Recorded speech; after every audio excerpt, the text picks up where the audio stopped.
मनुष्य का जीवन उतार और चढ़ाव से भरा हुआ है। जीवन में परिश्रम तो हर कोई करता है, लेकिन सफलता ज़रूरी नहीं है कि हर एक व्यक्ति को मिल जाए।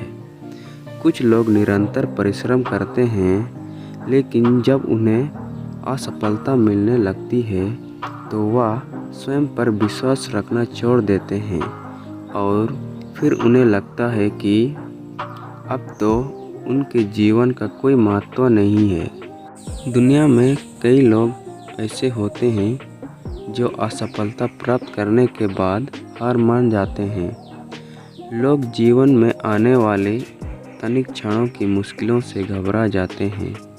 ऐसे समय में व्यक्ति को प्रेरणादायक कहानी की ज़रूरत पड़ती है, क्योंकि ऐसी कहानियाँ लोगों में आत्मविश्वास जगाती है। इसे ध्यान से सुने। एक बार एक व्यक्ति जीवन में अपनी असफलताओं से हताश होकर चुपचाप बैठा हुआ था। उसकी निराशा देख भगवान स्वयं उसके सामने प्रकट हुए। उस समय व्यक्ति ने भगवान से पूछा, मैंने अपने जीवन में बहुत कड़ी मेहनत की, लेकिन मुझे अब तक सफलता नहीं मिली। मैं लगातार असफलता प्राप्त करते जा रहा हूँ। अब आप ही बताइए कि मेरे जीवन की क्या कीमत है। इस पर भगवान मुस्कुराए और मुस्कुराते हुए उससे एक लाल चमकदार छोटा सा पत्थर थमा दिया। व्यक्ति ने भगवान से पूछा, इस पत्थर का मैं क्या करूं? ईश्वर ने कहा, तुम इस पत्थर को लेकर जाओ और बाजार में इसकी कीमत जान कर आओ। ध्यान रखना, इस पत्थर को बेचना नहीं है। ईश्वर के कहे अनुसार वह व्यक्ति उस लाल चमकदार पत्थर को लेकर बाजार में उनकी कीमत ज्ञात करने निकल पड़ता है। सबसे पहले उसे एक संतरे बेचने वाला आदमी दिखता है। वह सबसे पहले उस आदमी के पास जाता है और पूछता है कि भाई, तुम इस लाल रंग के पत्थर का क्या कीमत दोगे? संतरे वाला पत्थर की सुंदर रंगों को देखकर कहता है, तुम इस पत्थर के बदले में मुझसे 5 से 6 संतरे ले जा सकते हो। व्यक्ति ने कहा कि मुझे तो इस पत्थर को बेचना नहीं है। यह कहकर वह आगे बढ़ जाता है। आगे राह में उसे एक सब्जी वाला दिखता है। उस सब्जी वाले से पूछता है कि भाई, तुम इस लाल रंग के पत्थर को कितने में खरीदोगे? सब्जी वाला भी उस पत्थर की खूबसूरती से आकर्षित होकर कहता है कि तुम्हें इस पत्थर के बदले में मैं 1 बोरा आलू दे सकता हूँ। बताओ, बेचोगे इस पत्थर को? व्यक्ति कहता है, नहीं, मुझे इस पत्थर को नहीं बेचना है। अब वह व्यक्ति सीधे एक सुनार की दुकान में चले जाता है। सुनार के दुकान में बहुत ही बेशुमार खूबसूरत गहने पड़े हुए थे। वह व्यक्ति अब उस सुनार को पत्थर दिखाते हुए पूछता है कि इस पत्थर की क्या कीमत लगाओगे? सुनार बहुत ही ध्यान से उस पत्थर को देखता है और अंत में वह कहता है कि इस पत्थर के बदले में मैं तुम्हें 1 करोड़ रुपया दे सकता हूँ।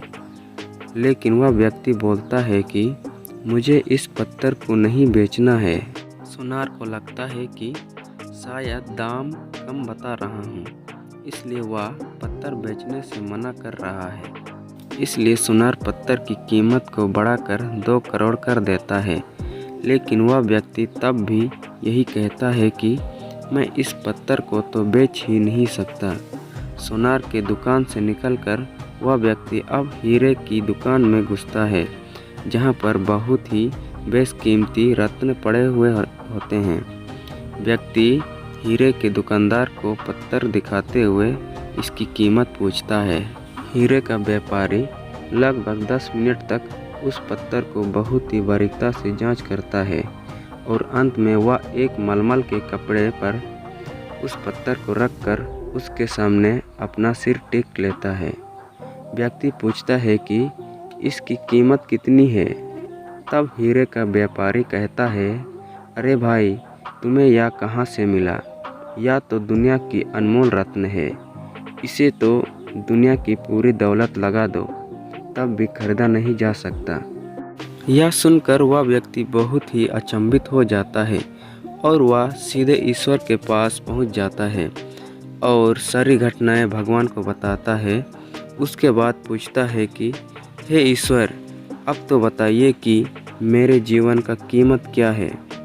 तब ईश्वर कहते हैं कि जिस प्रकार संतरे वाले, सब्जी वाले, सुनार वाले और हीरे वाले सभी ने तुम्हें तुम्हारा जीवन की कीमत बता दी है। वह व्यक्ति कहता है कि मैं समझा नहीं। तब ईश्वर उसे विस्तार पूर्वक समझाते हुए कहते हैं कि तुम किसी के लिए पत्थर के टुकड़े के समान हो तो किसी के लिए अनमोल रत्न। जिस तरह सब ने अपनी अलग अलग जानकारी के हिसाब से इस पत्थर की कीमत बताई, लेकिन उस हीरे के व्यापारी ने इस पत्थर की असली पहचान करा ली। ठीक उसी तरह इस दुनिया में तुम्हें कई लोगों के लिए एक मामूली सा इंसान हो, भले ही तुम में कितने भी हुनर क्यों ना हो, लेकिन वक्त के साथ यह हुनर जरूर निखार कर आता है। तुम्हें बस परिश्रम और धैर्य की ज़रूरत है।